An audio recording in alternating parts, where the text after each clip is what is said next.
Launch মালিকদের সৃষ্ট rotation প্রথার কাছে জিম্মি হয়ে আছে ঢাকা বরিশাল রুটের লাখো যাত্রী। পছন্দমতো লঞ্চে উঠতে না পারা সহ মালিকদের ব্যবসায়িক মনোভাবের কারণে প্রাপ্য সেবা থেকে বঞ্চিত হচ্ছেন তারা।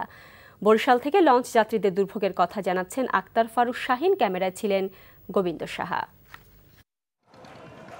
ঢাকা বরিশাল রুটে চলাচলের জন্য সরকারের কাছ থেকে অনুমতি নেওয়া লঞ্চের সংখ্যা 17টি, অথচ এর মধ্যে গড়ে প্রতিদিন 8 থেকে 10টি লঞ্চ চালান মালিকরা।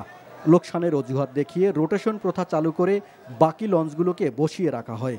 এর ফলে স্বাভাবিক সময় এবং সপ্তাহের ছুটির দিনগুলোতে চাহিদা মতো লঞ্চ পাওয়া যায় না। তখন একরকম বাধ্য হয়েই অতিরিক্ত যাত্রী হয়ে উঠতে হয় লঞ্চে।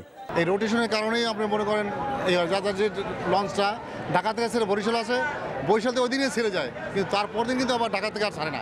সব লঞ্চের একটাই জবাব, কেবিন নেই।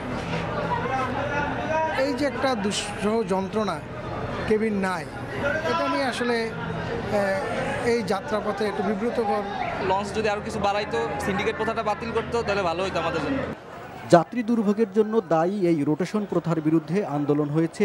শেষ পর্যন্ত বিষয়টি গড়িয়েছে আদালতে। জারি হয়েছে নিষেধাজ্ঞাও, কিন্তু কাজের কাজ কিছুই হয়নি। রোটেশন ঠিক না, এটা আমরা গ্রুপ ভিত্তিক লঞ্চ চালাচ্ছি।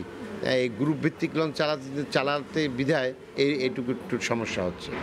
ব্লকিং ঈদের সময় আমরা এটাকে জিরোতে নামিয়ে আনতে পেরেছিলাম, তো প্রয়োজনে আমরা আবার অ্যাকশন নেব যে ব্লকিংয়ের কারণে যেন কোনো কেবিন সংকট না হয়।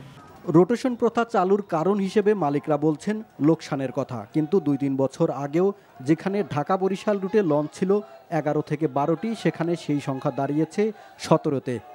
নির্মাণ কাজ চলছে আরও 3টির। NTV news desk.